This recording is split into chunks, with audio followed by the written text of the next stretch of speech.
Good evening, ladies and gentlemen. A very warm welcome to the Huddle Fireside chat program on the future of Kerala, powered by Federal Bank in association with Malayalam Manorama. Myself, Ria Joy, Senior Sub-Editor Manorama, your host for today's event. We are actually very excited to see you all here gathered for the insightful discussion and interaction later. So, as you all know, since there is live recording of the program, kindly keep your mobile in silent mode. Federal Bank is a pioneer in the banking sector of India, being the first bank to digitalize all the branches all over the country. The bank has now achieved a tremendous growth with 1,400 plus banking outlets spread all over the country and now having overseas representative offices in Dubai and Abu Dhabi. The bank recently won the Best Bank of India 2023 by the Banker United Kingdom.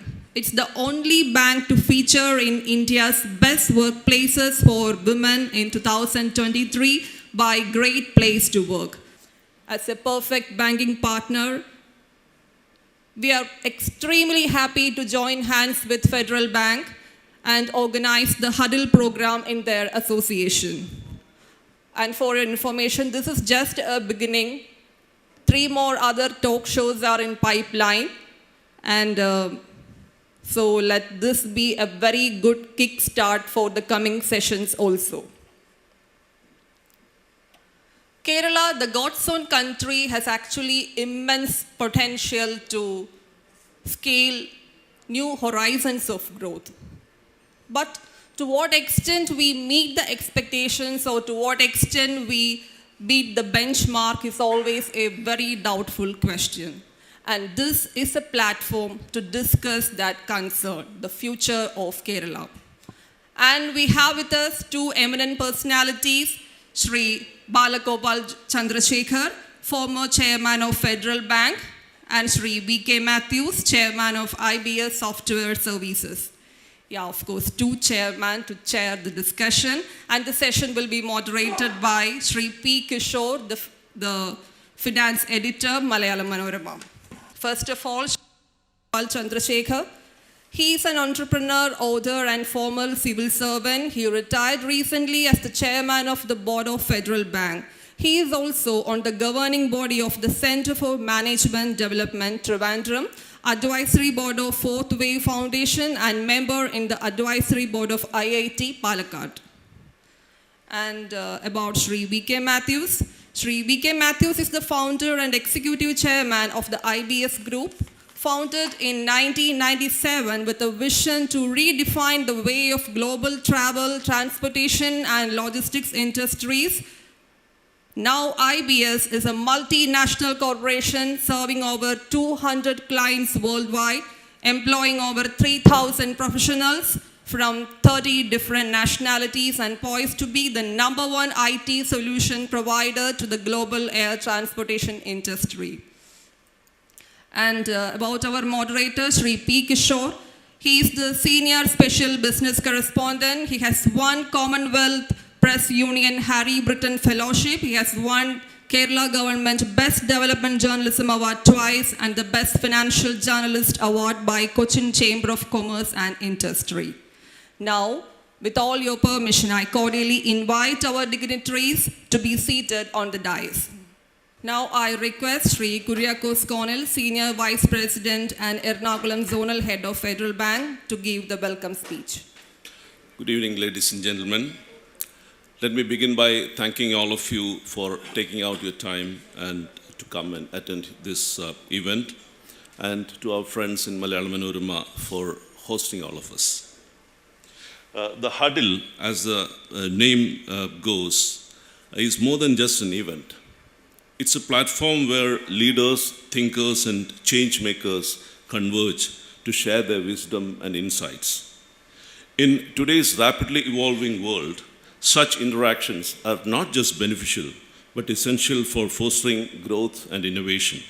And the topic which has been chosen for the day is very relevant to us. The centerpiece of today's huddle is a fireside chat featuring two visionary leaders, Mr. Balagopal Chandrasekhar and Mr. V.K. Mathews. The MC has already given a brief introduction of these luminaries, so I'm not venturing into it. We at Federal Bank has had the great privilege of having Balagopal sir at our helm of affairs, steering Federal Bank from a good bank to the most admired bank in the country. With his unassuming and down-to-earth nature, Bala sir, as we fondly call him, has earned a permanent place in the hearts of Federals across the country. I'm sure we'll be greatly benefiting from the pearls of wisdom that he will be sharing with us today. Sir, with much love and great honor, we welcome you to this event.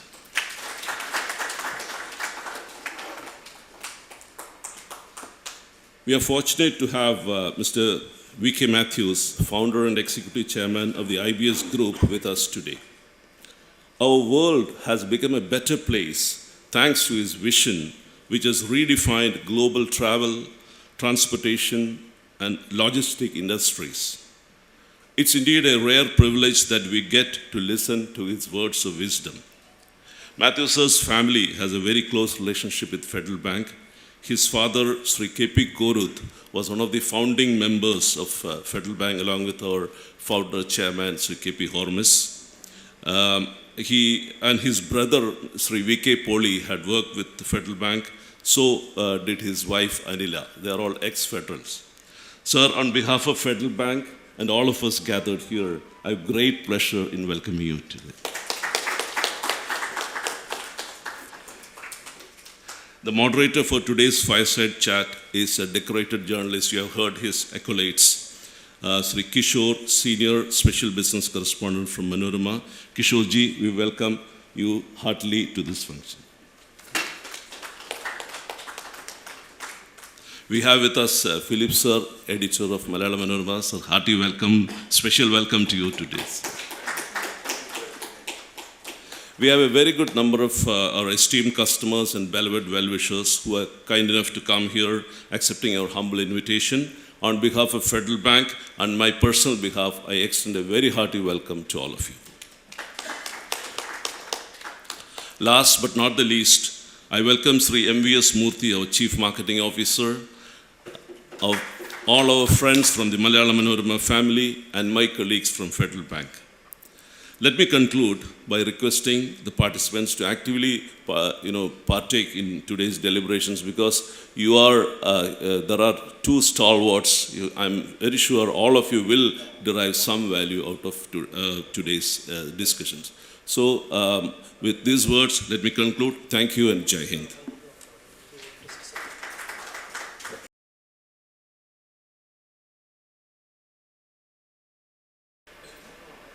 A very good evening to you all.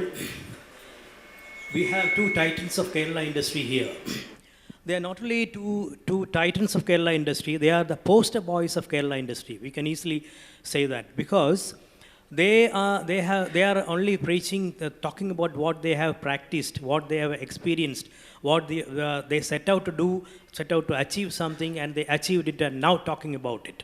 Very few people do that, and they both have become evangelists of Kerala industry also. That they are proven for themselves, and now they are talking to others, telling others that come here, you invest here, and you can be successful here too. They both belong to two different sectors, entirely different sectors. Mr. Bala sir is from the manufacturing industry, and of course VK is in the IT.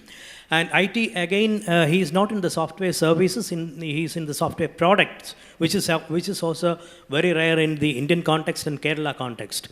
And Bala sir, he was in IAS, Indian Administrative Service, and if anyone wants to make money, he can easily do it sitting in the Indian Administrative Service. But he, but he didn't do that. He chose not to do it. He left IAS, he had the gumption to leave administrative service, and he set up his own industry taking the technology of Sriyuta, developed in Sriyuta Medical Center for manufacturing blood bags here. And that company later on, he successfully ran the company, and later on it took technology from Japan, got a Japanese partner too. When in those times, taking technology from Japan and getting a Japanese partner was completely unheard of. But he did it for Kerala, and that company became one of the largest producers, or probably the largest producer of quality blood bags. It was a high-tech industry also, not low-tech.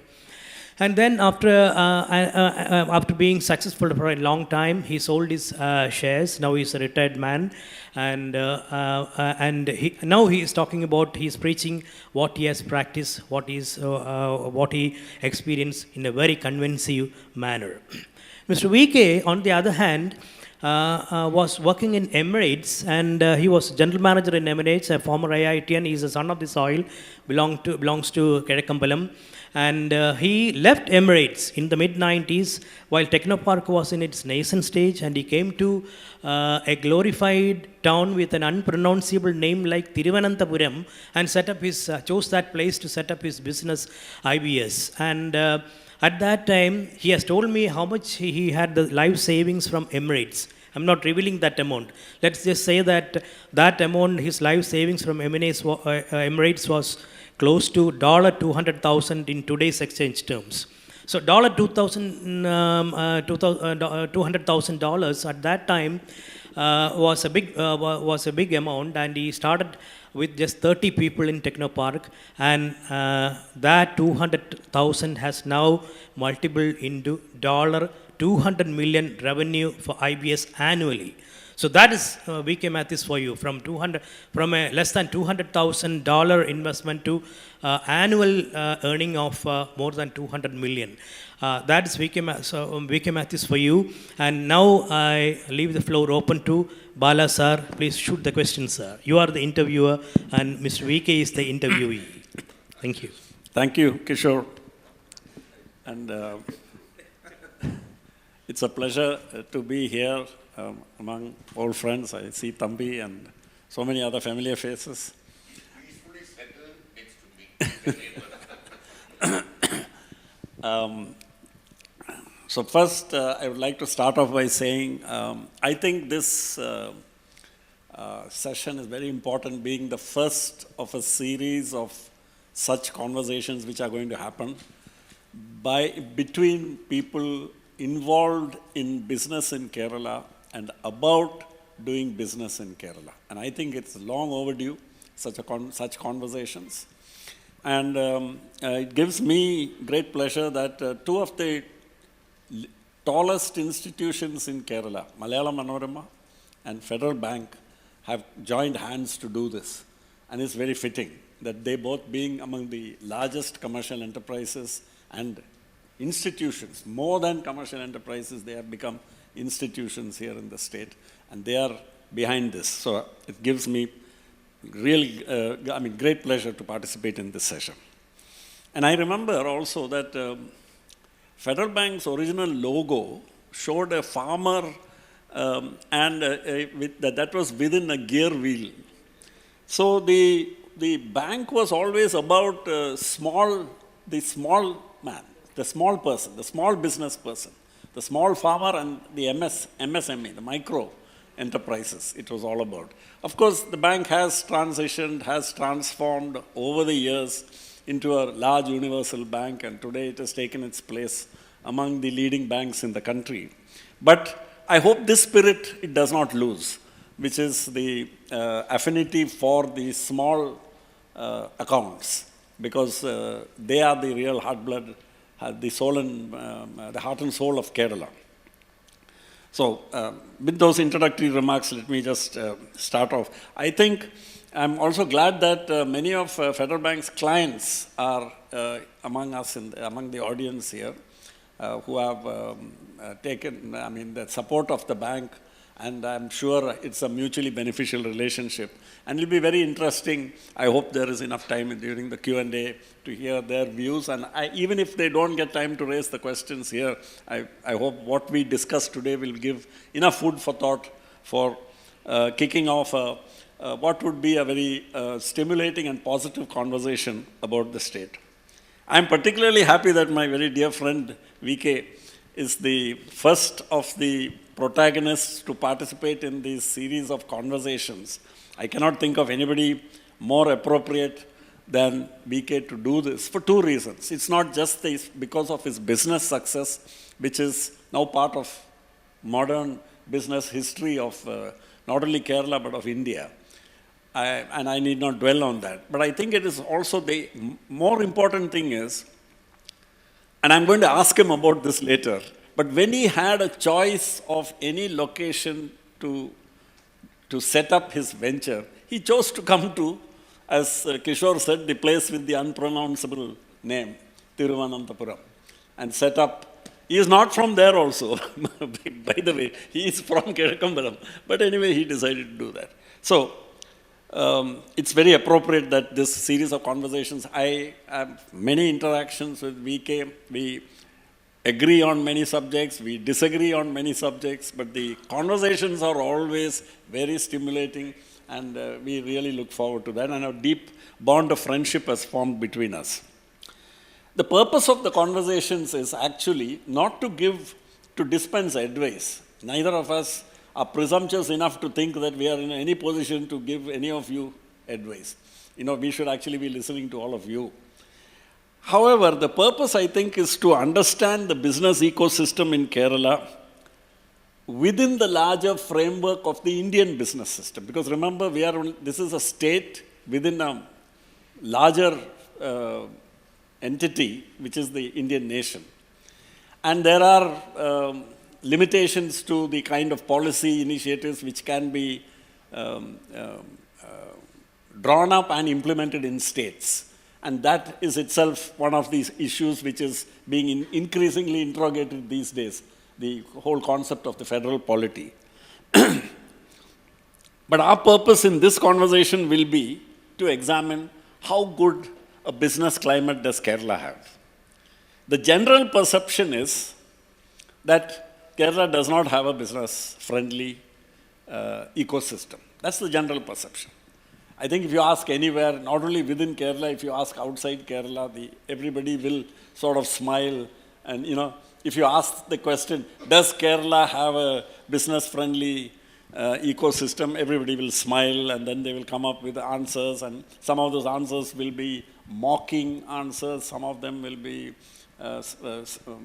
humorous answers, but by and large everybody will agree that this is not a great place to do business. But then there is a curious phenomenon of some remarkable business success stories in Kerala. People who started small, and it's regardless of the domain, whether it is manufacturing, whether it is tourism and hospitality, whether it is publishing, whether it is education field, whether it is science and technology, whether it is the trading field. In all these fields, there have been remarkable success stories. And it's very important also, I think, that we realize that success is not measured by how many unicorns have been produced, but success is measured by how prosperous is the business community. And that does not mean that if a business community does not have, say, some national level giants, it does not mean that there is no business happening in that state. So I think we need to change the whole perception about what kind of business ecosystem, what kind of businesses do we really need here. Can you tell us whether you faced any employee agitations and that kind of militant trade unionism in your company? So before I get into the questions, which I have several questions which I wanted to ask VK. So now that... Can I also ask you? Yeah, please. Yeah. My uncle, father, he founded MRF from scratch. MRF now is the largest tire manufacturer second in the world. Once, before he died, we were flying and he said, "Number state, really retired of Mathews. It's dangerous." That's the perception of a person who has made a success. He started his tire factory in his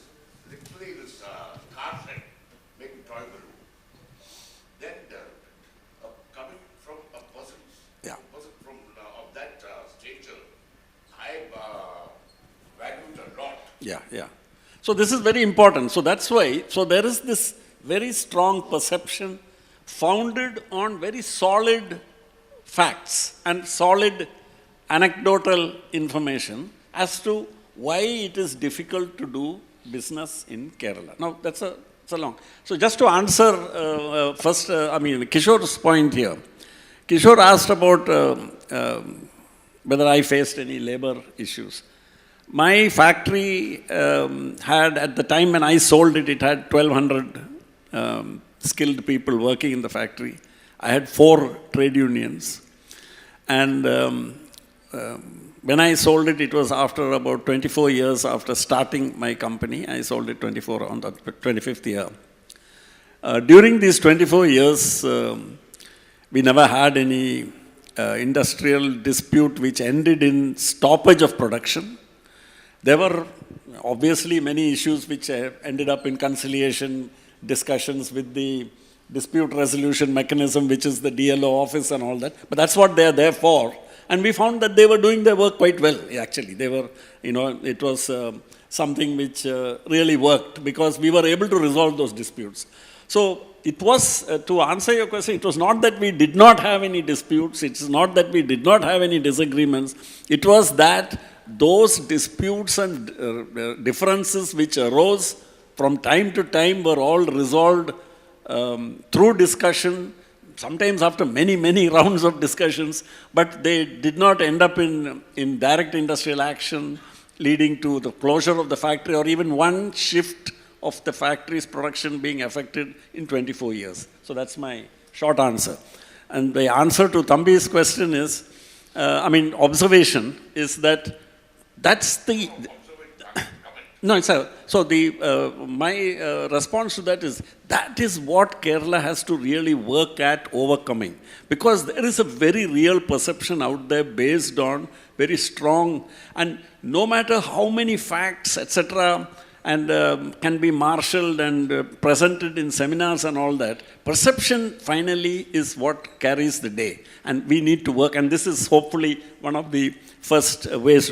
So let me just start with my first question to VK, which is, and I think because in the answer to that probably we'll find some of the answers emerging, that when you had a choice of, you could have located, when you came back from Dubai, that you could have located your unit in Hyderabad and Bangalore and Chennai, and I'm sure all of them must have made great efforts. You would have had so many contacts and all those. What made you choose Kerala? Again, thank you for inviting me for this session. Anyway, I'll straight away go to the question and the answer. In fact, when I was planning to establish, I'll give you a little bit of a background. Why did I start? I was doing very well as a very young executive in a very senior position in Emirates Airlines, and I was there I was one of the founding members. In the sense, I was junior, of course. When I joined the parent company, there was no Emirates.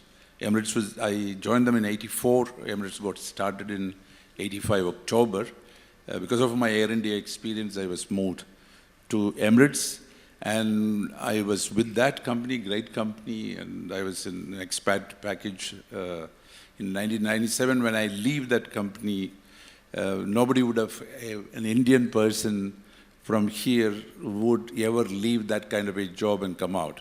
But I left that because I thought there was a need for the industry to have, to break away from the legacy of traditional technologies. And there were nobody to actually provide. And I was on the buying side.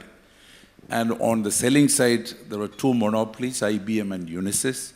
Nobody else had, and they were not willing to, because whatever that they had were cash cows. So I clearly found that there is an opportunity.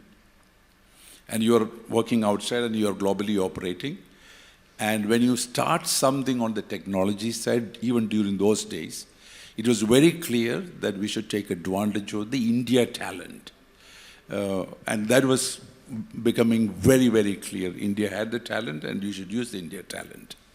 So starting something in India was a given. And naturally, the first stop is Bangalore.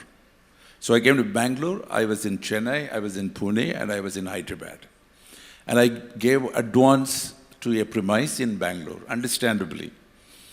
And that's how it was. And then, when I came to Chennai, my cousin was in IIT Chennai. He came as a visiting professor from US, and he was teaching there. So Leda and I, my wife and I, visited him when I was in Chennai and went to the campus, stayed with them. And he said, before you finalize, you should go to Techno Park in Trivandrum and meet Vijay Raghavan. He was the CEO then. So I said, I don't have time, I have to go back to Dubai. But he said, you must do it.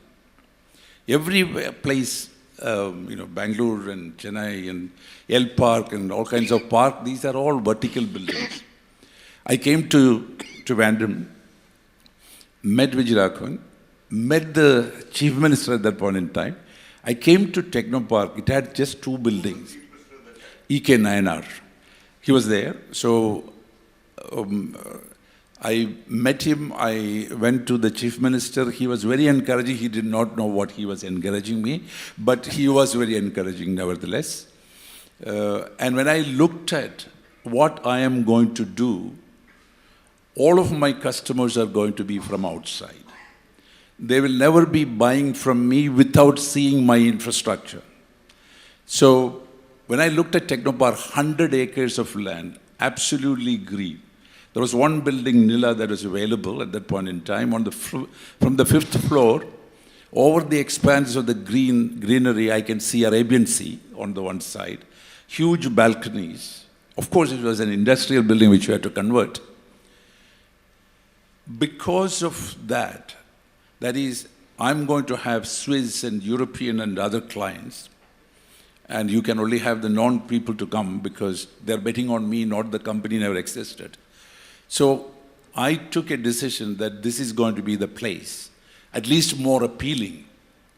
Because you remember at the time, Bombay or Bangalore, they were all not in the greatest of shapes, when you have the people from outside coming. And I must say that the words were so encouraging from Sri E.K. Nayanar at that point in time. He was one of the persons behind Technopark. He went and saw HP factory in US. And he found the factories were very clean. It was not untidy. Everybody has white shirts. And he asked Vijay Raghavan at that point in time, can we have something like that in our place? And that is how, with KP Nambiyar's support, is how Technopark got formed. And when Vijay introduced me as a person who is coming to set up something, he was at his sales best and he said, Matthew, everything we will take care. And then he told me stories about his visit to Vatican plus all kinds of stuff. And I maintained a close relationship with him until he passed away. And that's how I started in Trivandrum. And just as an extension of that, I can say, when I look back, we have now 4 centers in India, and we work in 60 cities around the world. We have 4 centers, Chennai, Bangalore, Cochin, and Trivandrum. And I must say, and it's important, that one of the best decisions that I've done in my entrepreneurial journey was to choose Trivandrum. Not because Trivandrum was socially developed or social infrastructure was great.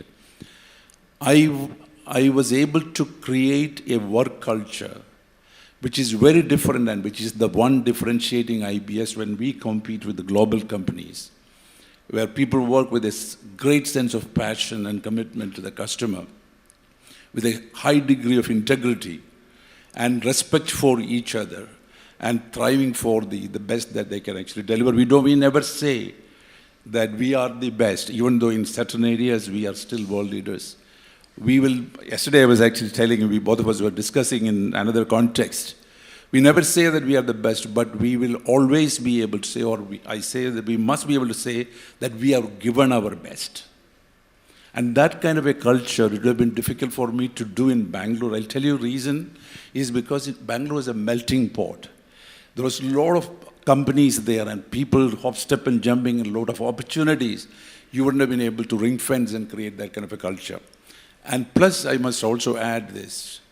Technopark being a government park, And most of the trade union people did not know what these guys are doing, including the government did not know. In fact, when the inauguration, Sri E. K. Nayanar inaugurated with Sushila Gopalan was the industries minister. She was presiding the function. So I took them around the facility, which was built as any office around the world. So Chief Minister asked me, Matthew, എങ്ങനെയാണ് കയറ്റുമതി? So he didn't, I don't blame him. He thought it must be some hardware. So that is what he was. And he was thinking about the kind of charakka, kaitumadi, arakumadi issues of headload workers.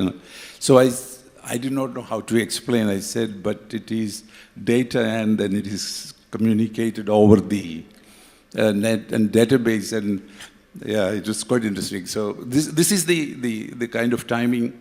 And we didn't have any problem coming there. In fact, we did not lose even a single day of work because of the hundreds of hartals which we otherwise have. Technopark was for some reason exempted.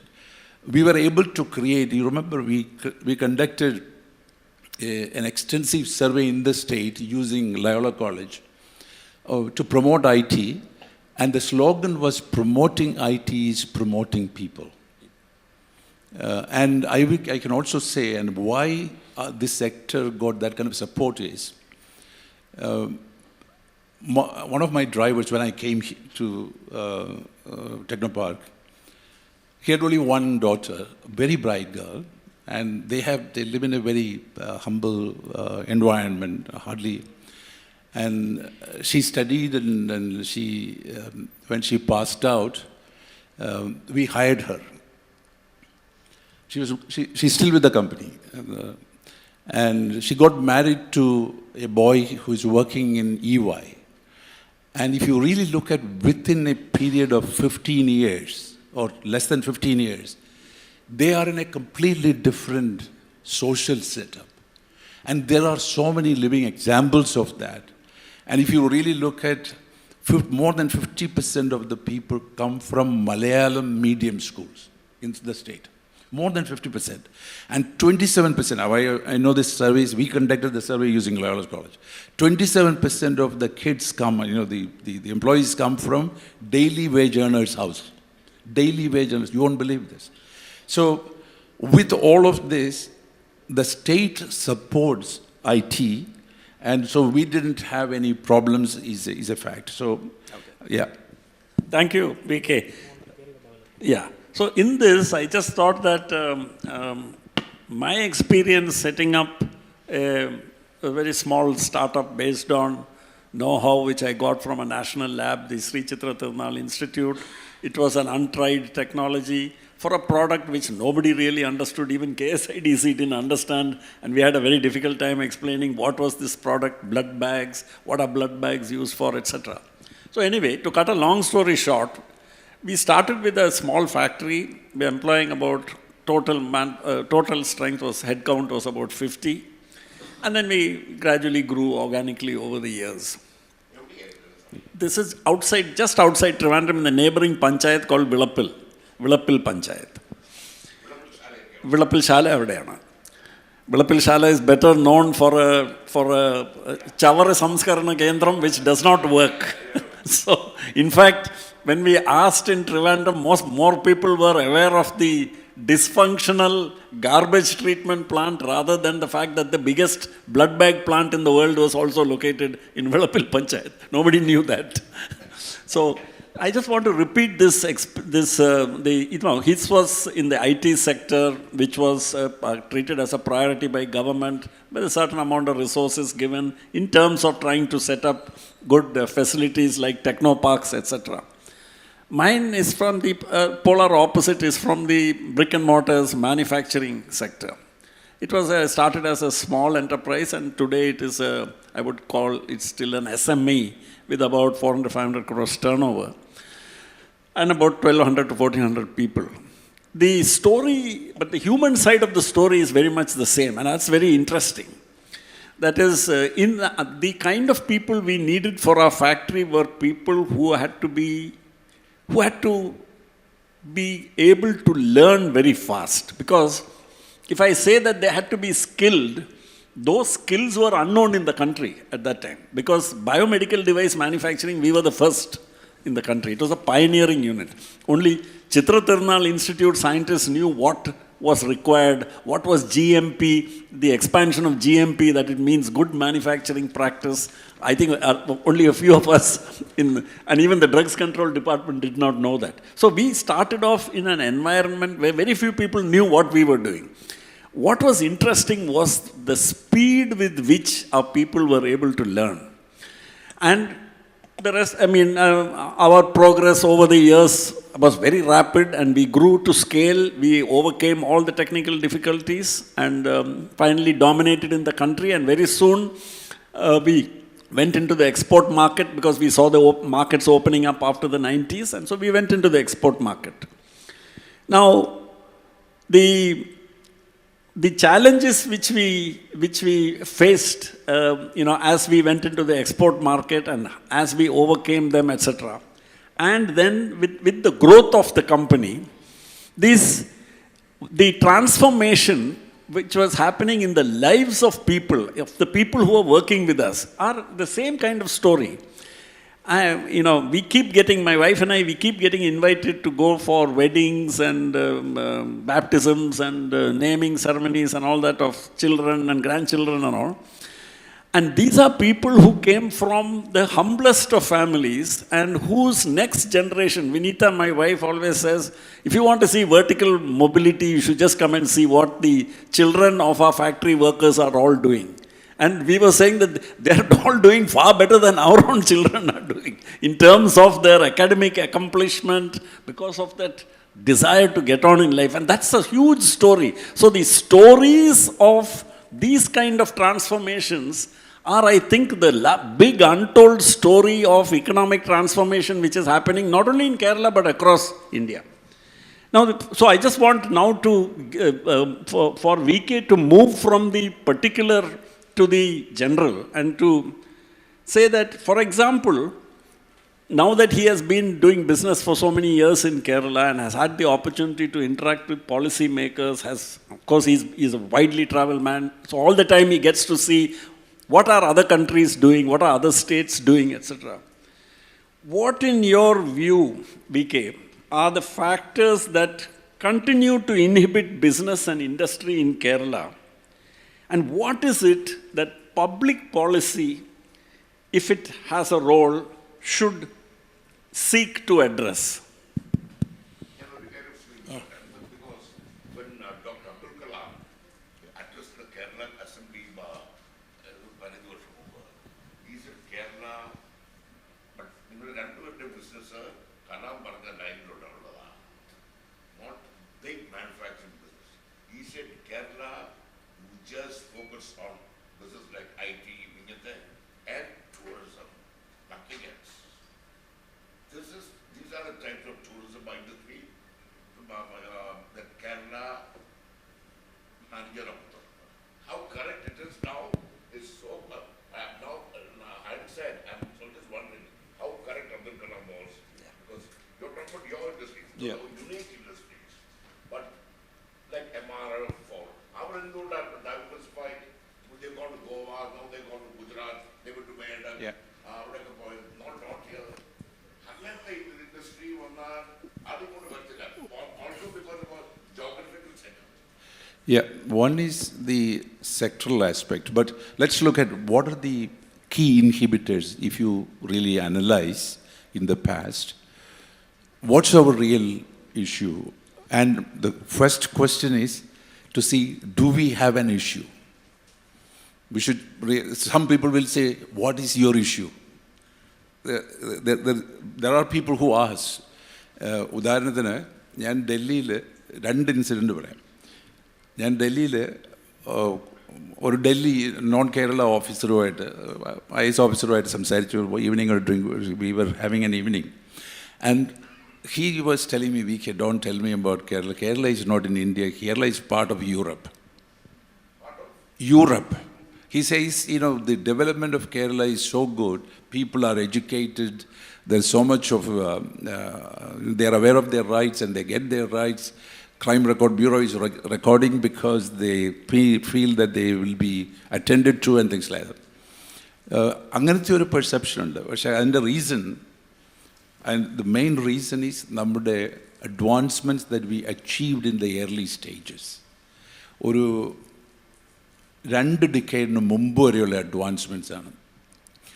നമ്മളുടെ HDI is very high, even today, leading the state. The Human Development Index. Sustainable Development Index of Kerala is 1,300, number 2 is 800. ഇങ്ങനെയുള്ള പലതും നിൽക്കുന്നുണ്ട്. ഇതെല്ലാം പണ്ട് നടന്ന അഡ്വാൻസ്മെൻറ്റ്സിൻ്റെ ഒരു ഇതാണ്. പക്ഷേ ഇപ്പോൾ current state, I just want to highlight to everybody where we are and why we should be concerned about our future. There are economics, there are 3 parameters we follow to decide or understand the prognosis of your future, economic future. The flow of people or migration, the flow of capital or investment, and the flow of goods and services, to see whether you are producing or consuming and what is the deficit. ഈ 3 കാര്യങ്ങൾ, ഈ 3 കാര്യങ്ങളിലും നമുക്ക് ഒരുപാട് concern ഉണ്ട് കേരളത്തിൽ. കാരണം our migration is, there are 2 types of migration that we should be cognizant of. There are different types of migration, a healthy and unhealthy migration. Healthy migration is where a country or a place is able to attract and retain best of talent. An unhealthy migration is exactly the opposite. Your bright minds leave the country and is replaced by people who are relatively contributing to the lower end of the value chain. ഇതാണ് കേരളത്തിൽ നടക്കുന്നത് ഇപ്പം. Our bright people are leaving en masse the state. പല reasons ഉണ്ട്. One, they are aware of the opportunities elsewhere and they have the opportunity to settle there. They are unhappy about what's going on here. They don't see future. What is damaging is ഒരു ക്ലാസ്സിൽ ഒരു ടീച്ചറുടെ, ഒരു 10ാം ക്ലാസ്സിൽ ഒരു teacher ഒരു survey എടുത്തിട്ട് നിങ്ങൾക്ക് എവിടെ വർക്ക് ചെയ്യണം, കൊച്ചി വേണോ ഇവിടെ വേണോ, there was not even one boy or girl said they want to be in Kerala. എന്ന് പറയുന്ന ആ മൈൻഡിലാണ്, because the world that we create is a product of our thinking. ആ മൈൻഡിലാണ് പ്രശ്നം. സോ കുട്ടികൾ അങ്ങനെ തിങ്ക് ചെയ്യുന്നത്. So migration is unhealthy. Number 2, investments or the flow of capital. We need capital to create meaningful jobs, well-paying jobs. കഴിഞ്ഞ 2.5 വർഷം ഇന്ത്യയിലേക്ക് വന്നിട്ടുള്ള investment about $160 billion. കേരളത്തിൻ്റെ share is less than 0.35%, which is a real fact. And that means investors are still not considering Kerala as a great place to work, to invest. Number 3, GST നമുക്ക് ഉള്ളതുകൊണ്ട് we can clearly understand what is the interstate trade situation, whether we are a consuming state or we are an exporting state.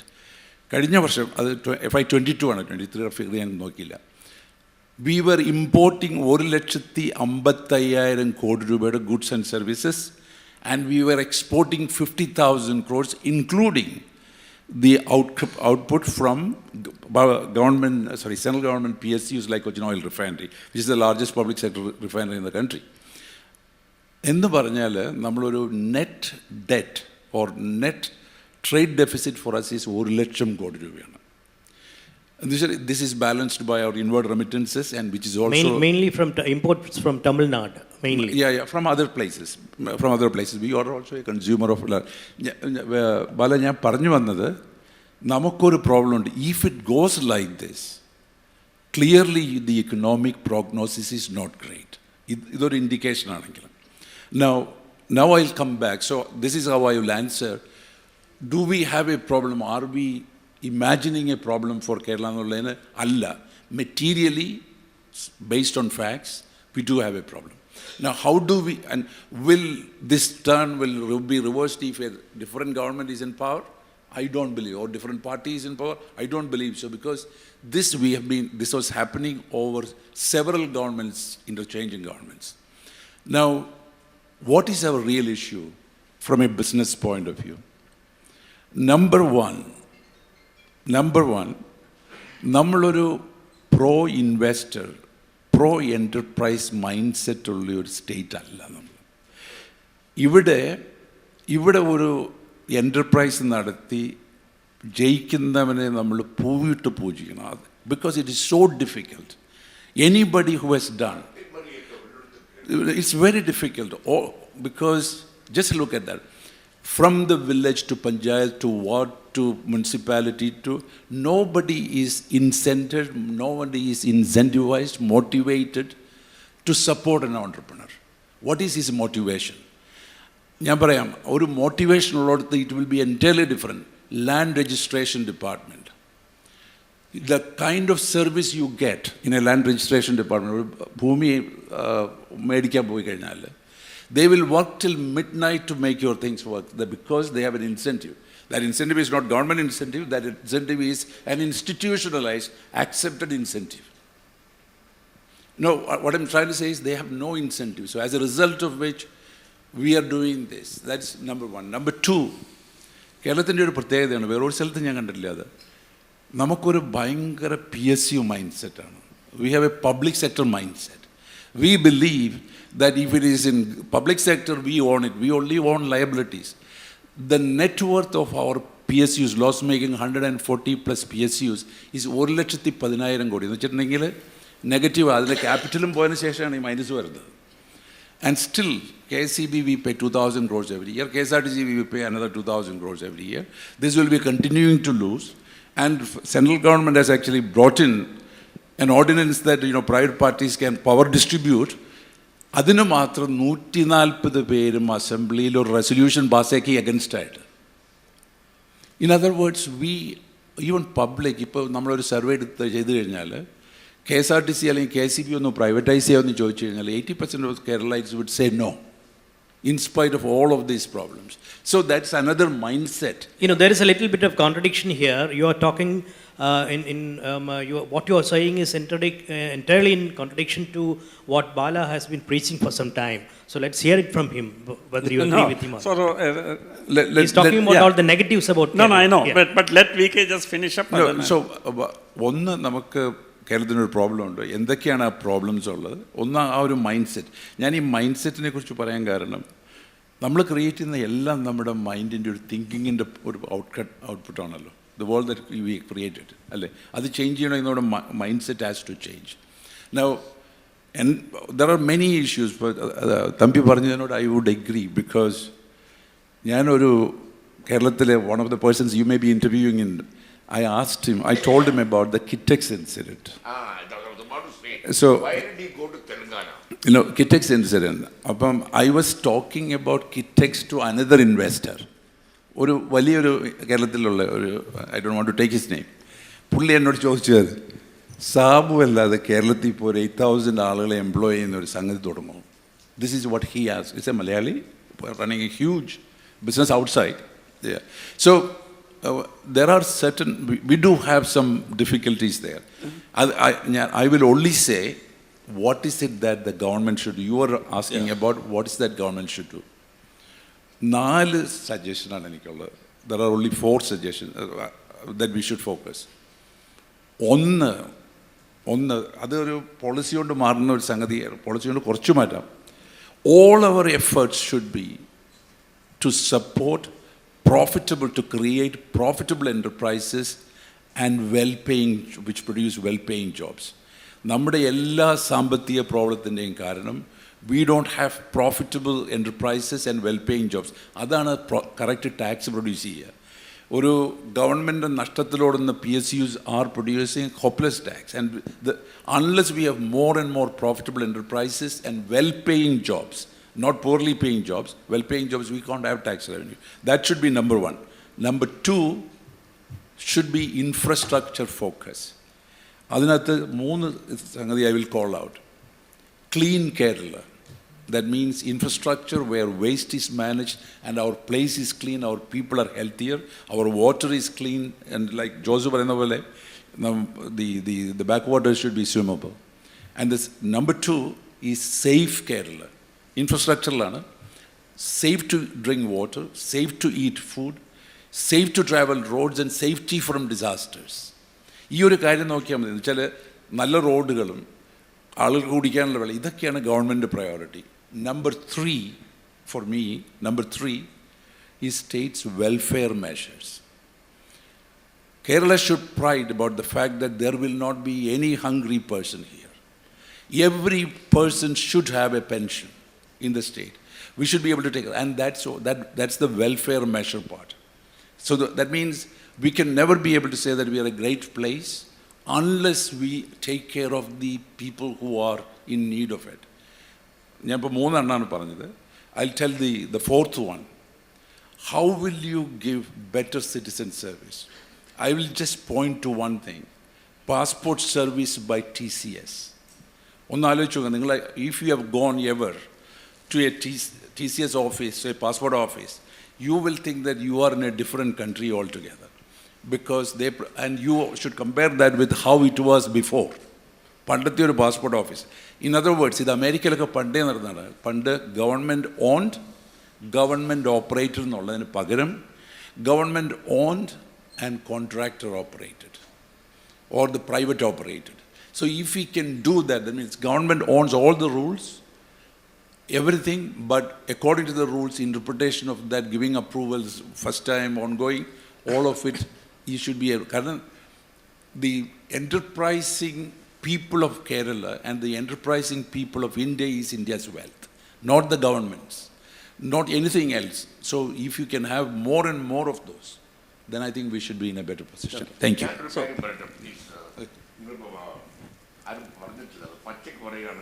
it is political interference what that is happening in Kerala. Yeah. That's the main impediment.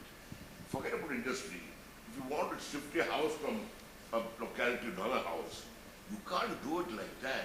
Attimari, it is very difficult. 100% you are correct. But how will we fix it? Political interference is what is killing Kerala. But the problem is, the people who are interfering are the people who can make the change which they are not motivated to make.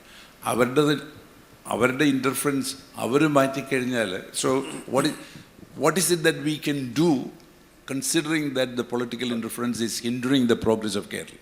So, for example, Kitex, what exactly happened in Kitex? Why did I go to Telangana? No, so there, I think, Thampi, one of the things is that so much of the discussion which happens is anecdotal, that actually one of the people who was my mentors, who was the founding dean of IIM Bangalore, late Professor M.N.V. Nair, used to say that what we need here in Kerala is a lot more proper case studies to be done, because many of these narratives which we hear are incomplete. Not that they are inaccurate, they are incomplete. Yeah. And once we get a much more nuanced narrative about each thing, why did this happen, why did that happen, we'll get better things. Now, for example, let me just move on to, because I think we are running short of time, just a few responses before I come to the next question, to what several observations were made by VK. And I'm sure, I'm not saying that any of them are inaccurate. Students, youngsters leaving Kerala. According to the figures in India, Kerala doesn't even figure in the top 10 states in terms of youngsters migrating out of the country. It is not even in the top 10. And which is the state with the number one, but everybody wants to leave? Gujarat. Isn't that counterintuitive? Because according to the narrative which we have here, which we think here is, everybody wants to leave Kerala because of what we think, Attimari, Nokukuli, whatever it is, we think all the politicization and various other things. Then why do people want to leave Gujarat? Why do people want to leave Tamil Nadu, which has far more people leaving Tamil Nadu for education than Kerala? Why do people want to leave Telangana? Why do people want to leave Maharashtra? For instance, how many of you know Kerala has been displaced in the inward remittance? It was consistently the highest in inward remittances. Guess which state is today? Kerala is Maharashtra. Maharashtra, the number one industrialized state in India, has the highest remittances coming in from people working outside that state. That because of the Gulf reduction. So my point here is that's one set of facts. Then the other is what prompted me to write my fourth book. I wrote a book called Below the Radar. And the book was about the rise of a modern manufacturing sector in Kerala. Unnoticed by anybody, including academia, including many people in the Center for Development Studies, very capable economists, did not know that all these industries had come. And for example, how many people here in this room know that which is the biggest hardware electronics exporter, and I'm not counting the completely knocked down assembly jobs which Wistron and all that do, which is a caricature of manufacturing. That's not manufacturing.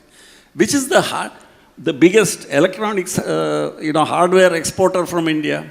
It's a company in Kakinad called SFO Technologies, which is India's biggest manufacturer of in vitro diagnostic test kits. It's a company called Agape Diagnostics in Pattimattam, which is Asia's largest maker of dental prosthetics and implants. It's Dent Care in Muvattupuzha, which is, of course, the world's largest maker of blood bag systems. It is a small company called Terumo Penpal in Thiruvananthapuram, in Vilappil, Punjab.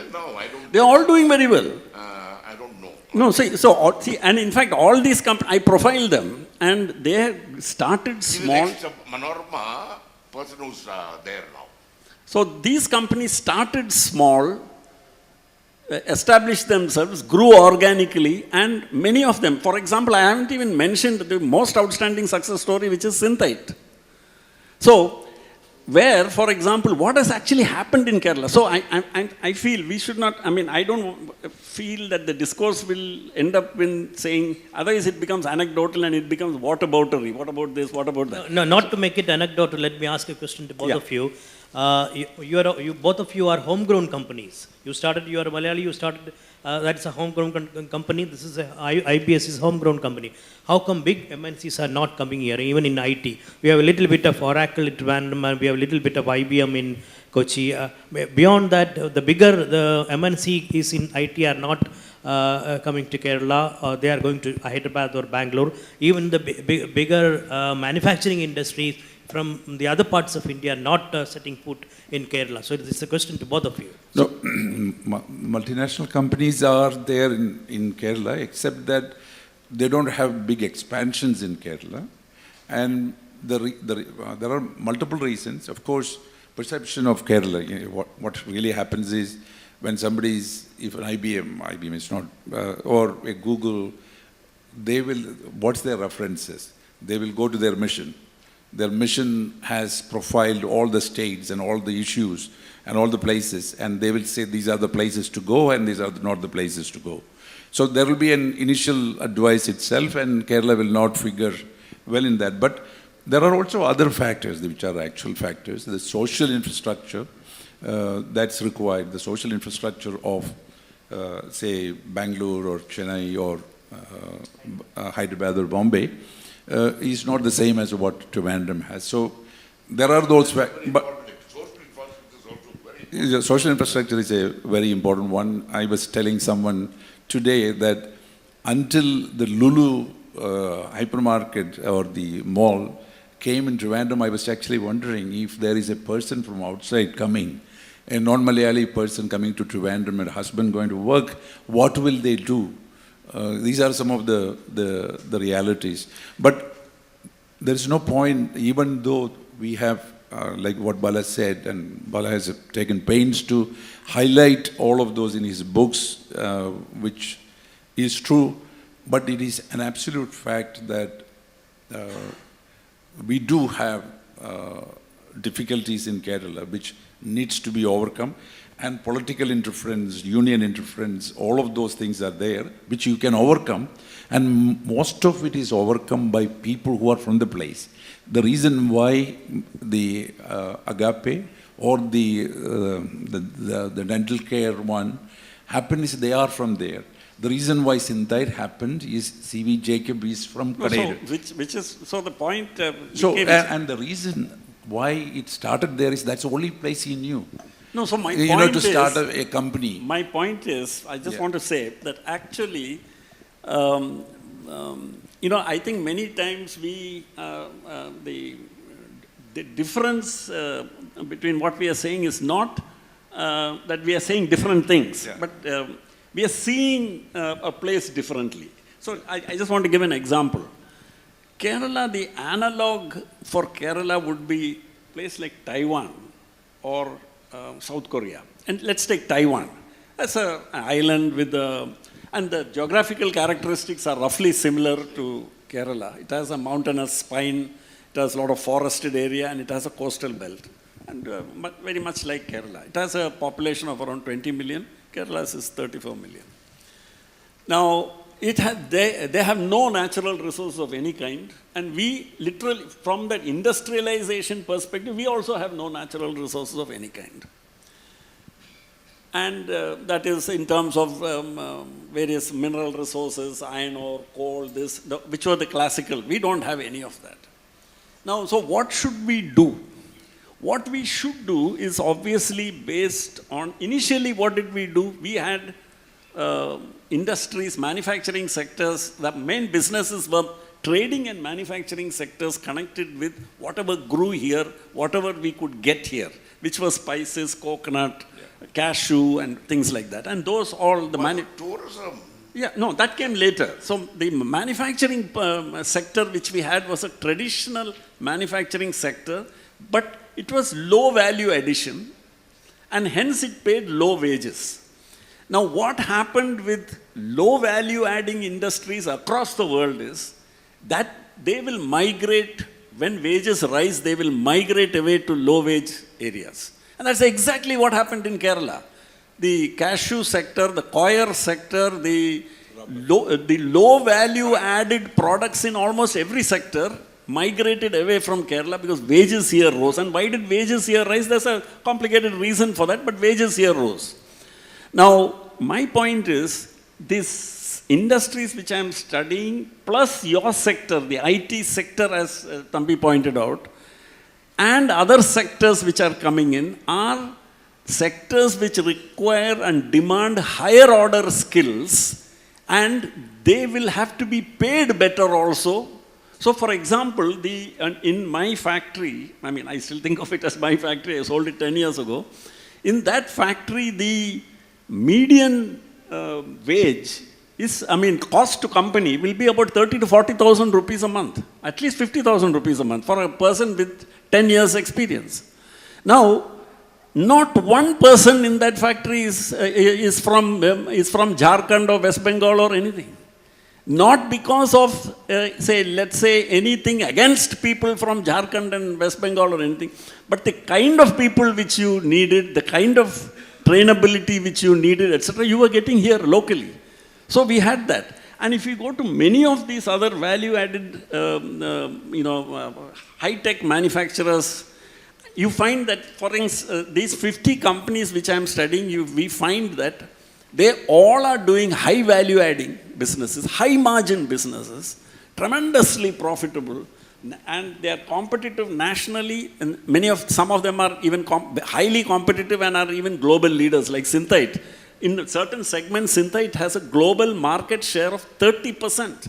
I'm just wondering how many industries are there in India, including Reliance, which can claim a global market share of 30%. Yeah. So my point here, all I'm saying is, a restructuring of manufacturing, in the manufacturing sector at least, is happening in Kerala, not because of any government policies. This is a natural response of the entrepreneur. I am not giving any marks here for any government policy which has enabled it. So here is a great opportunity for public policy, that if they are smart enough and understand that this is what works in this state, then these are the kind of industries that we should promote. Like the support which is being given very correctly to the IT sector and tourism sector, the manufacturing sector should be given support in the form of assistance which will make it easier to do business in these high value added sectors in Kerala. That's all. So I feel there's a transformation happening here, and with all those defects still in place. Now, will Kerala be a better place if Attimari, Nokukuli and Hartal are abolished? Of course it will be a much easier, a much better place to do business. Definitely. And these things should be done because they are actually restrictive trade practices. They should not be allowed at all. They are illegal. But that's another conversation. So I feel that when we look into the facts a little bit more, we find, and last point which I want to state is, I think in all discussion about Kerala, many of the points which we talk about Kerala, of course it's no consolation for Keralites to know this, but I'm saying you find this same problem in every state. The problems which we think are unique to Kerala are problems which are peculiar to doing business in India, not specific particular to Kerala. They are not at all like that. So if we look at many of these problems there and we take interstate comparisons, we will find, including the public finances of states, we will find that Kerala figures somewhere in the middle. The frustration is not that we feel we are bad people or Kerala is worse off.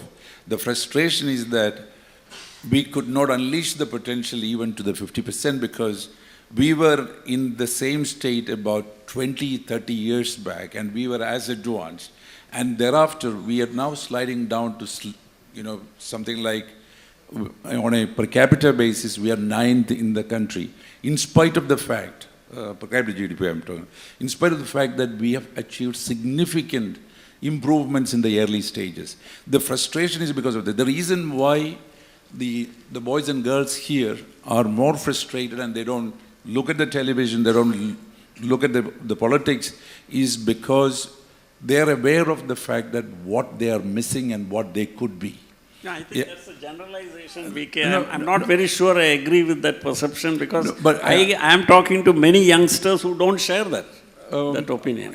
One of the targets for the government, which through the last Kerala, in our session was, we put 2 targets. One, if we can at least employ 1/3 of the people who qualify from here, and that to the real talent, the good talent.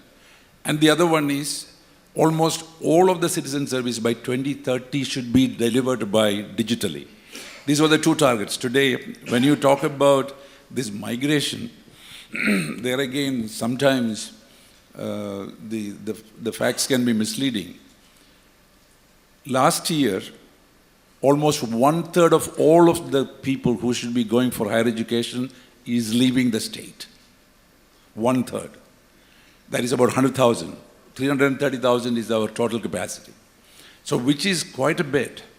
And again, the other figure which we should be cognizant of, I'm not against the migrant labor. By 2030, that figure will be 60 lakhs or 1/6 of our population.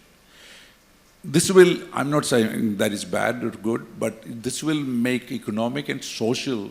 No, here, just a minute. I think cultural and economical and social consequences and it will social. social. No, I just would like to just make I'm not questioning the data which you're saying, but there are some problems with it. Say, for example, if you look at primary and secondary school enrollment, the gross enrollment rate, the highest in India is Kerala, which anybody would expect. It's almost 100%, 90 plus. What is interesting is which comes next. The gross enrollment rate of those who finish school and go into higher education, the second highest, the highest is Tamil Nadu with 49%, it has slipped a little bit. Second is Kerala with 47 or 46%. And the rest of India is way behind. Way behind. That's not the point. The point is, how many people are qualifying from class 10? How many are qualifying class 12? What I'm saying is, from class 12, we normally will be able to have about 330,000 students going for higher education. College, university education. Out of the 330, 100,000 going outside the country means 1/3 of the people, instead of coming to the colleges here, they're going outside for studies. Not for studies, honestly. They're going there in the pretext of study, to pick up probably a job. And this is what I was actually saying. And that is what, 2 things I was proposing. How will we, if we have to be retaining talent, which is an important, and attracting talent, what is it that we should do? We have to create well-paying jobs in the state. That's the only way. Anything else, you cannot stop them by holding them back. And how do we create well-paying jobs? That means very successful private enterprises. And how do you create very successful private enterprises? We need capital. Of course, all of our stories are inspiring stories. But we are still not able to move the needle.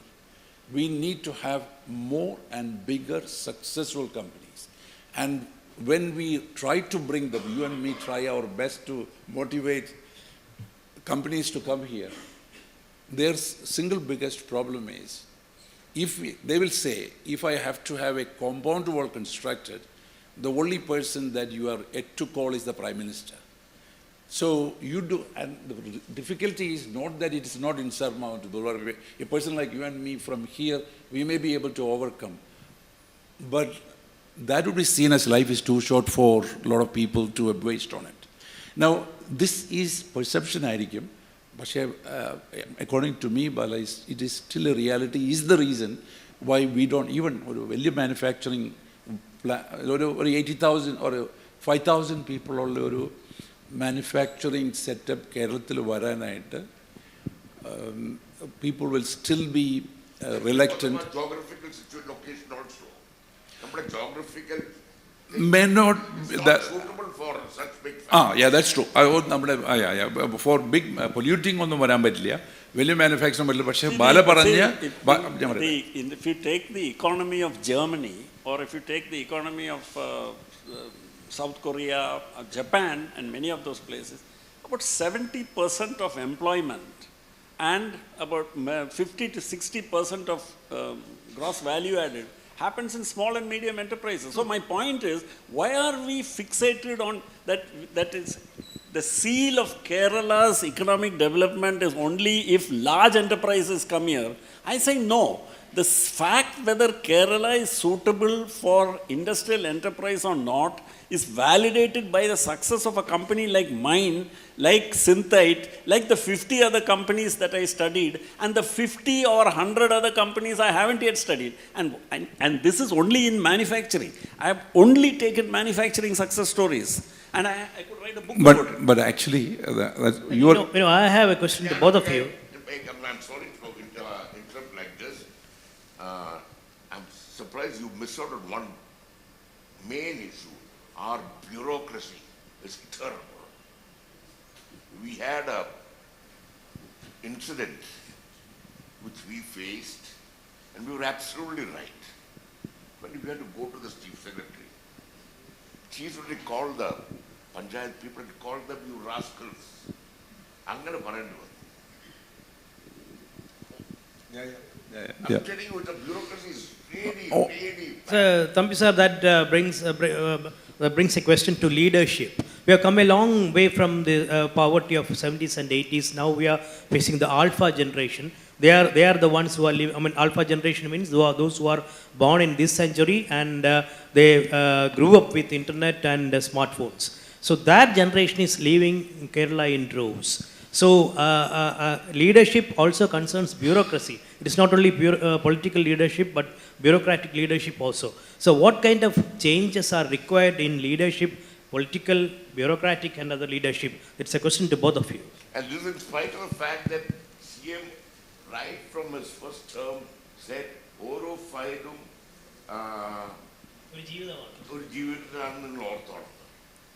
he's been saying all along. But still, the bureaucracy is. Absolutely, I agree. Only thing is, when that being a situation, how do we fix it is the issue. And how can we improve? What is it that you can suggest? Now, coming to the leadership, of course, we are living in completely different times compared to the 30, 40, 50 years. And the leadership required is very different. And I would say that we significantly, the political parties, have to really think about it deeply. According to me, there are 4 or 5 character traits or traits of leadership are important for our state and our country and for any developing country. And number one is knowledge, ariva. Because we cannot, many of what our leaders speak are meaningless. Actually, it has no sense. They are not our issues. Adonnu alla nammade issues. So we should have leaders who have the exposure, education, understanding, who can lead us to the next, to the future. That is a requirement. If you really look at a lot of our political leaders, when they talk about a topic, you are surprised that, they absolutely don't have. And so therefore... They think once they have occupied the chair, they are full of knowledge. Yeah, exactly. So that's one. Number two, according to me, the capability. One is awareness. The other one is the capability to execute programs and to know what their job is. So many of our people, they don't even know why they are a minister. What is their job? It's not just inauguration and foundation stone. It's not all the job that they have, or the Jada and Ingulab. No, in fact, and the third piece, and very relevant for our state, is the financial awareness and discipline. We have only limited means. We only have so much and no more. And a minister should know what his means are and in which buckets he should spend it. And that we don't have, so we keep on spending on matters. In my view, if you ask me... We've been writing, all along we've been writing about this. In my view, government should do less and not more. Government should do actually less. They should not do, if possible, don't do anything. Collect the money, tax money, and spend on welfare measures and infrastructure, and law and order and education, such things. Baki, let people work and produce outcome, and then you collect it. The third piece, which we all know, once upon a time, take the case of independence, and Nehru oru karyam paranjirunna, aarkku oru chodyillayirunnu. People were able to get on with projects. Nobody questions. Today, because that statesmanly leadership of character is missing, even genuine projects and initiatives get opposed. I used to think before E. Sridharan joins BJP, if he was put in the front of a project, public will accept it.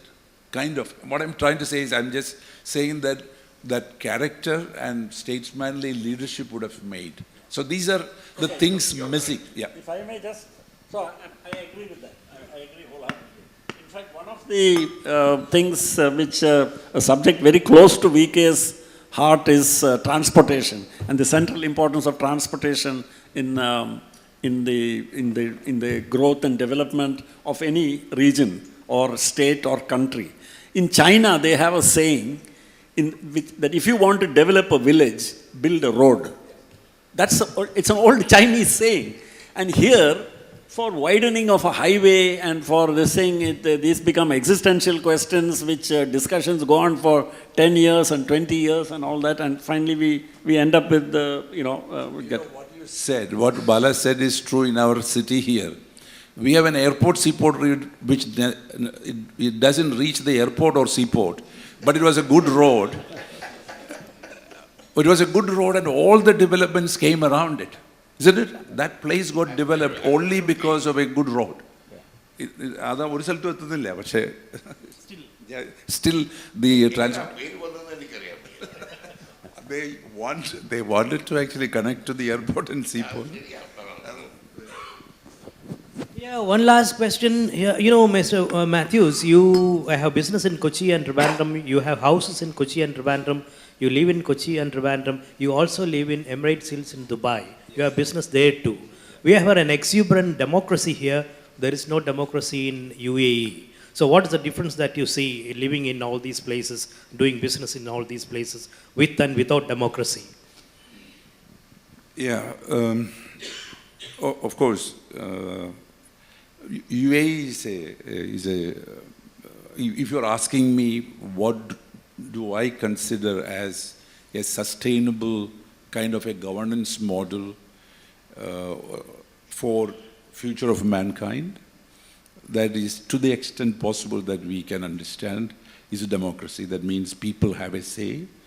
So there are enough checks and balances. But along with democracy comes the associated issues, the burden of the state, the burden of the society is to educate and keep everybody aware so that you can take the right social and economic decisions. Whereas, what is the problem with countries which are not democratic? You could have a plus into minus is always a minus. So, for instance, UAE is a very benevolent royalty, monarchy, and I'm amazed at how ahead they think and do a lot of good things for the citizens and for the world at large. So, but that does not mean that one should promote that kind of a setup. In fact, democracy is all what we know, what is actually sustainably working. India and UAE are different, but we do business in 30, 40 countries. They're all very different. People are all good everywhere. The beauty is that people are good everywhere. The politics and the government is the one which would probably make a country more close to another, or not politically, but otherwise. And that's why the subject of economics was earlier called political economy, because you cannot discuss economic subjects, economic outcomes, economic performance without the political and social framework within which it is embedded. I just want to leave with, my observations for today, because I think we're coming to the end of this, with a couple of observations. See, I'm going to say conclusion, but I just want to set the thing. See, there is a perception that Kerala is regressing. Kerala is not progressing. That's not borne out by the figures. Okay, let's just look at this. In around 2010, when remittances were, as a share of gross state domestic product, were at their highest, it was about 25% of the gross state domestic product of Kerala. This was in 2010. Today, the remittances as a share of gross state domestic product is reported to be below 15% and falling. Now comes the interesting bit. Remittances haven't fallen. Remittances in absolute terms is still growing. So, yes, it is still growing because Federal Bank is one of the biggest sources of remittance coming in. There's no sign of it actually declining till last year. Now, so what does that mean? Simple arithmetic. If the remittance as a share of gross state domestic product is dropping, but remittances are not dropping, it means gross state domestic product is growing faster than remittances. Now that's a fact, it's borne out. Today, Kerala's economy is 11.3 or 11 last year, 11.3 or 11.4 lakh crores.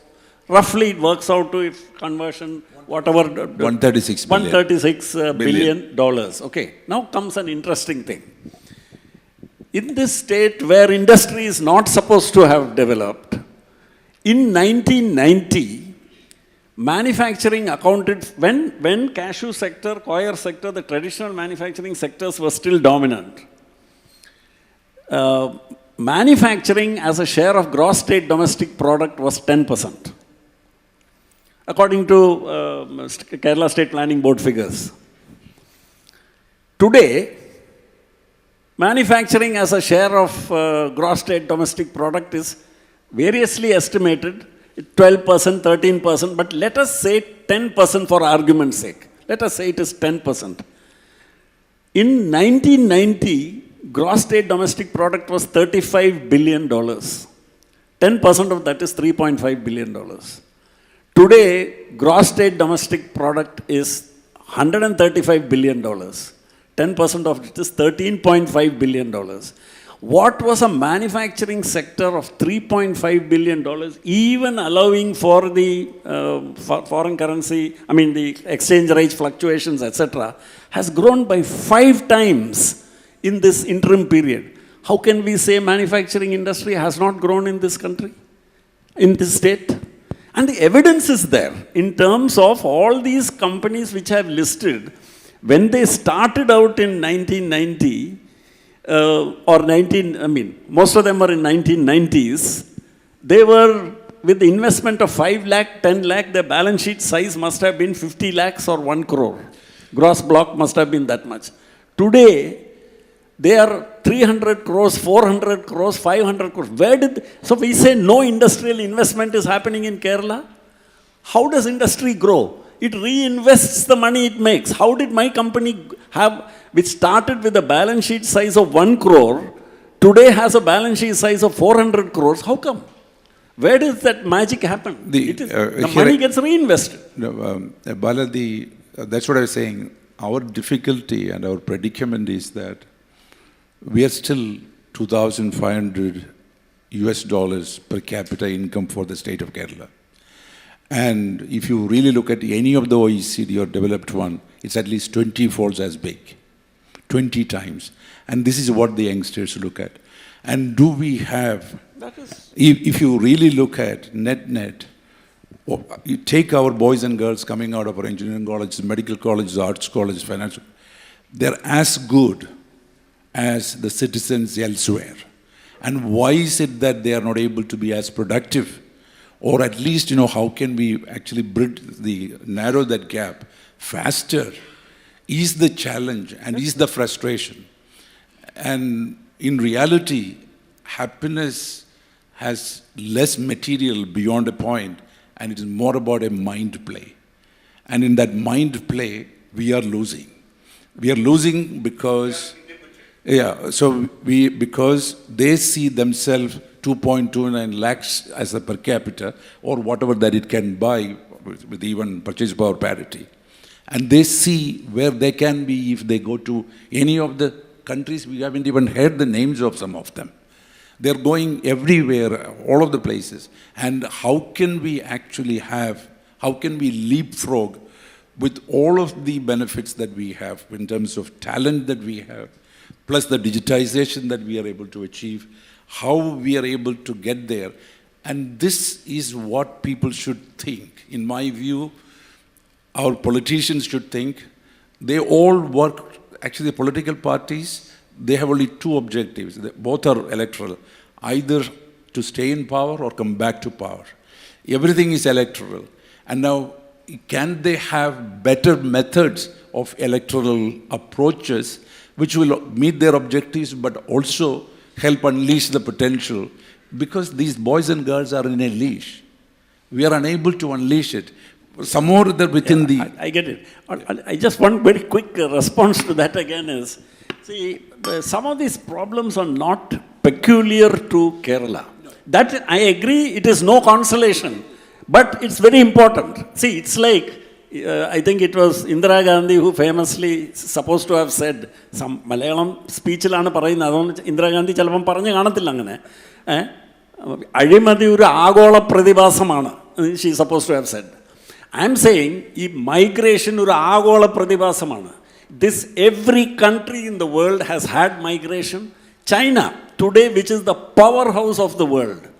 Chinese, if in any country there was any nationality which was there in larger numbers seeking admission into the colleges and schools, it was China.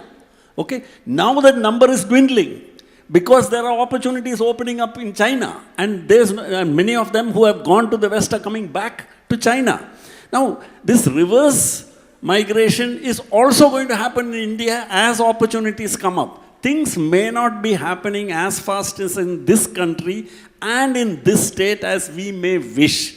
But I am saying that the data does not show regression. Data shows progress. And actually this per capita GDP which you mentioned, one figure on that. Why I feel there is an error there and it is misleading is, if you look at per capita consumption expenditure, Kerala is number one by a mile. Yeah. How come? Absolutely. How can we spend money we don't have? because it is coming from outside. No, even then, even if it is Invisible. remittances, it has to come into a bank account. So my point here is, here is a state which is not supposed to have a very, somewhere middling, number 9 or number 10 in per capita GDP, but per capita consumption expenditure, it is number 1 in every category of consumption, which is ultimately for the economists, the yardstick of measure of standard of living, quality of life, everything is your consumption. Actually, What do you consume? Bala, GDP is computed as the sigma of consumption. So That's one method of doing it. yeah, that's how they compute. So consumption is, the difficulty is, considering to all of this, what is our real difficulty? It's all of this discussion is because we are agitated. There is a level of agitation in the minds. And what is causing that agitation? What is causing that agitation is everybody feels that we have the opportunity to live better. Somehow that we feel like that. So, and that is the reason why all of these discussions, frustrations, and we find fault with everybody, but the data to some extent support also. There is one interesting philosophy. A person is supposed to be fortunate if he can live and die in the same place. It's a universal truth. If you can lead your life in a place where you are born and you live there and die there, is considered to be the most fortunate person. We have been, like nomads, have been going to other places forever. And when can we live here and others come here or aspire to? The irony is, apparently, among the blue-collar migrants in India, Kerala is the Dubai of India. That's the irony. Yeah, that's this state which we say has no hope. People from all over the country are coming here. Bala. See, that's where I consider that as an unhealthy migration, in the sense we don't want just the people at the lowest slide of the. I'm saying migration. It's relative. All I'm saying is relative. No, and all I'm saying is it is a very natural phenomenon during early stages of economic development, when countries transition from low economic development to medium income status. Migration is the one thing which happens everywhere. We can take it to a little bit of a philosophical plane. See, everybody has only one objective in life, that is to be happy. The longest ever conducted research, I shared with Thambi once, in the history of mankind is something which Harvard is doing. They started in 1938 with 764 people, and that is still going on. And the purpose of that research is to find out what are the triggers of what will make human beings happy. And in fact, there is another study, why people would like to be happy. That's another thing that was. Everything that we are talking here at this point in time in Kerala, our poverty is less than 1%, based on the poverty, this one. National average is 26. It's not because we are relatively poor. It is because we are unhappy, because we are seeing that there is so much more potential for us. And we are struggling and striving to be happy. And when we are trying to do that, we are seeing what are the impediments and what are we holding back. Our bureaucracy, our difficulties are things that should take 1 day is taking 10 days. We are frustrated, and then finally you have only so much time and no more, and you leave or you quit. And that is what. And why is it that we are committing suicide? Why do we have more frustrations in the family? It's not because of the ultimate poverty. It's because of the relative. See, it's all in a game of the mind. And that we cannot ignore, because that's all what we have, and that's all what we are. So anyway, sorry, we have gone into all kinds of planes, but I still would like concluding remarks from some Bala sir. Okay. That's it's a little bit unfair giving me the last word, but anyway. But I will not exercise that prerogative here. I think we have had an extremely stimulating discussion. I think it would have probably left you with more questions than answers, which is what one of the primary purposes of such discussions is. Not the answers. The answers you all have to go and find out, depending on your respective situations. I think one of the things which would have emerged from here, which I hope has emerged, is that I think the reality here is much more nuanced than the perceptions we may have had. That many of the ideas which we have about this state, and even the criticisms which we have about this state, are coming from a good source. We are frustrated because we feel here is a state which is capable of accomplishing so much more than any other state in India, and why are we not doing it? I think let us conclude with that, saying that here is a state which has achieved that platform for development because it has paid attention to human development parameters which have been badly neglected in the rest of the country. So I will end with what will be what I think is not an unrealistic dream, that if any state in India can become the Taiwan of India, it is Kerala. Thank you. Yeah, that's a very positive note. Shall we conclude on that positive note? As Balasa said, it has been a very stimulating discussion. But I think it was more than a stimulating discussion, very invigorating and spirited discussion, in part mutually contradictory even though. But that contradiction was the essence of the discussion we have had. And these two titans, in spite of their contradictions, they still continue to be the poster boys of Kerala industry and Kerala economy. And the kind of discussion we had is actually from their personal experience. They were conceptualizing out of their personal experience, not somebody who is just theorizing. You go to these conferences and you can see any number of people simply theorizing without having personal experiences. They were conceptualizing out of personal experience, which is rare to find. So thank you very much, and the floor is now open to a few questions. So it was a very informative and impressive session. Such an insightful discourse on the political and economic climate of Kerala. And thank you, VK sir and Bala sir, and of course Thambi sir also was adding fuel to the fire chat. So due to the shortage of time, we are winding up the session. And I request Shri Jebin George, Deputy Vice President and Regional Business Head, Commercial Banking of Federal Bank, to propose the vote of thanks. Ladies and gentlemen, we just witnessed the experience and wisdom shared by two eminent personalities, having more than 60 years of entrepreneurial experience put together. Both set up their own businesses from scratch and have become world leaders. The first hurdle can't be better than this. Thank you, Malayalam Manorama, for hosting this.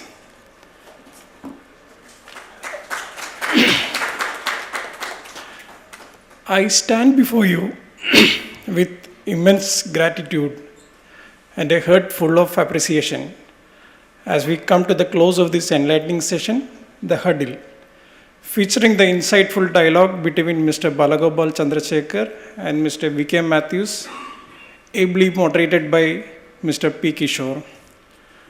Our heartfelt thanks to VK Mathews, whose visionary leadership in the IT sector has not only transformed our state into a global technology hub, but has also inspired countless dreamers to envision a progressive Kerala. His relentless pursuit of innovation and sustainable growth continues to shape the landscape of our future. Thank you, sir, for your inspirational insights, which I am sure will help our customers present over here in their journey towards achieving their dream. Bala sir, we Federals know that you are a powerhouse of inspiration and motivation, and we have experienced it over the last few years, whether it be through your interactions with fellow Federals, reading your updates in LinkedIn, or getting to know about your impactful contributions in various spheres, including business and public service. This evening, We again got to get a glimpse of your wisdom, the path that you travel, guidance to the future, and many more. Thank you on behalf of Huddle family and everyone present over here for giving us a wonderful evening. So this evening, we are very fortunate to have Mr. P. Kishore, Senior Special Correspondent Business, to moderate the huddle. Your insightful questions and adept moderation have truly elevated the quality of our discourse. Thank you, Mr. P. Kishore and Malayalam Manorama, for coming together to show paths on the future of Kerala. We are also honored to have the distinguished presence of our invited customers from Federal Bank, who represent the spirit of dreamers and visionaries. We know that some of you have already fulfilled your dreams, some are in the process of doing it, some have just planted seeds to achieve greater heights. Federal Bank is deeply indebted to you all for making us also a part of your success story. Thank you, each one of you, for taking time out of your busy day and present for the event on time and for your active interactions. Thanks to fellow Federals, Ernakulam Zonal Office team led by Kuriakos sir, marketing team led by MES sir, host of the event, Ms. Riyad Joy, Senior Sub-Editor Malayalam Manorama, for the successful conduct of this event. As we conclude this event, let us carry with us the knowledge gained, the connections made, and the inspiration received. Whether it was through thought-provoking discussions or meaningful interactions, each one of you has played a part in making this event a success. Together, let's carry forward the wisdom shared today to collectively work towards a brighter and prosperous future for Kerala. Thank you.